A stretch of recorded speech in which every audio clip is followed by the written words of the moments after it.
Tapi kalau korang nak suluh untuk jauh dekat, pakai yang depan ni, dia lagi fleksibel. Boleh adjust. Ikut yang korang suka, saiz besar mana, boleh adjust dekat sini. Dekat bahagian depan dia ada satu lampu, dekat bahagian belakang pun dia ada satu lampu backup.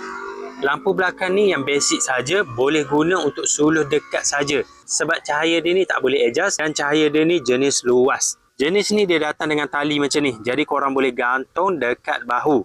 Sebab lampu ni sebenarnya dia agak berat. Kalau korang pegang macam ni lama-lama memang lenguh. Jadi kalau nak guna lama, korang gantung je terus dekat bahu. Barulah tak rasa beban sangat. Dekat bahagian switch on off dia ni, sebenarnya dia ada display berapa persen bateri yang tinggal. Kalau korang tengok, kalau lampu semua nyala macam ni, bateri dia ni 100% masih lagi penuh. Jadi kalau bateri korang 50%, dia akan nyala dekat lampu dia ni. Setiap lampu dia ni, dia ada nombor macam ni. Jadi mudah untuk korang pantau berapa bateri yang tinggal. Kalau ada display macam ni, baru mudah. Tak adalah nanti bila korang nak guna, lampu tiba-tiba mati sebab bateri habis. Jadi kalau korang nak cari lampu suluh yang bukan sekadar lampu suluh, boleh jadi senjata bila perlu. Lampu pula boleh adjust kecil dan besar macam ni. Mudah untuk suluh benda-benda dekat dan benda jauh dekat satu lampu.